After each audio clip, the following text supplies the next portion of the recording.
Well, good evening. Thanks, Gal, for the introduction. I'm very honored to be here. And first of all, I would like to say that preparing the presentation was a journey in its own right for me, because it allowed me to step away from the day-to-day chaos of running a startup and actually look at the bigger picture of my business. And I found very interesting things while I was preparing the presentation. And basically, from my insights, I found that while London offers an unlimited abundance of and possibilities of things to do, like restaurants, markets, shops, many things, how do we know where we can taste the best experience? So as with all aspects in life, we know that good things take time to find. And not only that, but they even take longer to communicate and let alone to spread. As a foreigner in London, I have been caught up in my own routines. I've been frequenting my own same kind of venues.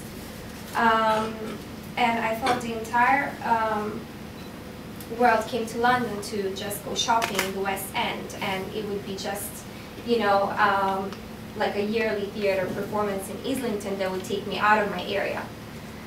So, as depressing as that sounds, you cannot eat the same food every day, and the same way you cannot go to the same places every day. So actually it was, I thought the problem was London, but in fact the problem was me, it was not London. And it took me to get out of this country and actually live in New York for 2 months. And get the hunger to experience and to see the interesting things the city had to offer. And funnily enough, my New Yorker friends were suffering from the same syndrome. So the Upper East Siders never went to the Upper West Side, and the downtowners never went to the Uptown. So I'm not a behavioral scientist to know why people behave in this way. Why do we cling to the same areas? But I'll leave that to the academics to determine. What I'm interested in is actually finding a practical solution to this problem. And basically, my solution is to offer Londoners a trusted source of endless opportunities to connect with engaging and unique lifestyle experiences. So actually, how I started this project is just because I was lazy myself, and I kept on going to the same places and try the same things. So I said, okay, let's go out and actually try new things, see what's out there. So I've done many interesting things probably most of you haven't even heard about, like yoga pop dating, or flying in acro yoga, or disco yoga, or supper club dining. I interviewed a pop band that I met at a ballet class. And I went to thrift markets and tried different outfits. I did street art touring. So these are all incredible experiences that changed my perspective in London. So London is not just such a gloomy city. It's very interesting, and there are lots out there that people should go out and see for themselves. And in the beginning, I was omnipresent in between my laptop, my iPhone, and my camera, and either I was interviewing or either I was producing and planning, but in between I met very interesting people who had a lot of things to say about their life and why is it what they do. And I also took my work elsewhere when I traveled, and also I fine-tuned the content to the multicultural context. Like, for example, I practiced Tai Chi in Hong Kong, and I interviewed the Hmong tribes in Chiang Mai. And from my travel experiences have become so valuable simply because I was so compelled to find juicy international content. And basically, working persistently, my network started to take shape.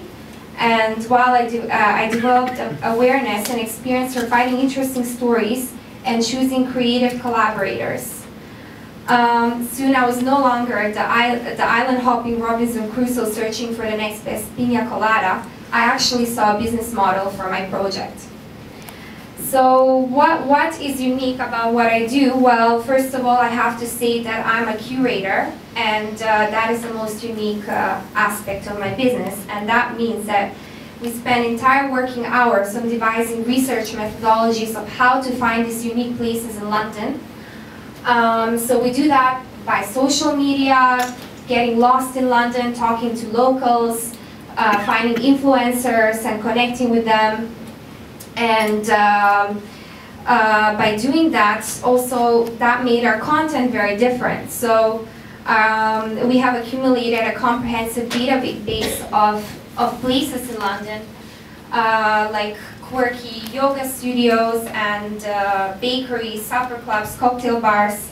And every day we are taken by new and more creative ones. So I'm not even sure how London can fit so many, to be honest.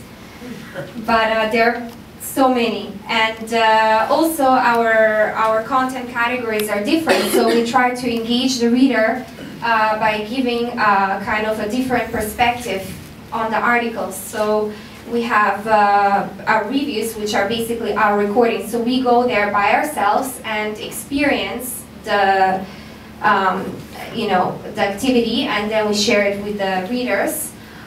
Second thing that we focus on is the community, and in communities we try to find different clusters in London, so like the tattoo community, the South London breweries, the skateboarders. Why do they love what they do in London? And we have concept articles which are focusing on different ideas which are challenging the way we think. So the main point that I want to say is that every story that we feature has an unusual element attached to it, and it offers an experience that is different and unlike anything else out there. And also, I would like to point out that there is a unique language that we label the experiences, so we actually have descriptive adjectives to name the experiences. So these are like, so anyway, I won't go into them now, but I will hop onto the challenge. So because we are finding so much information, I'm often splitting between many different projects and I don't know which one to proceed with next. So that's the greatest challenge for me, and also the greatest challenge is to source the most talented human capital, tech human capital, to continue and develop the platform. So those, I would say, are the two biggest challenges. And finally, my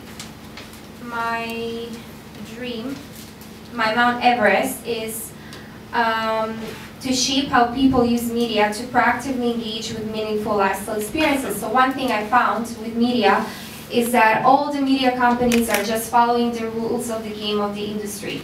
So for example, digital media is focusing on just producing a seamless stream of information, just every story, one story every second. Then broadcasting is putting a lot of emphasis on some events in the world while undermining others.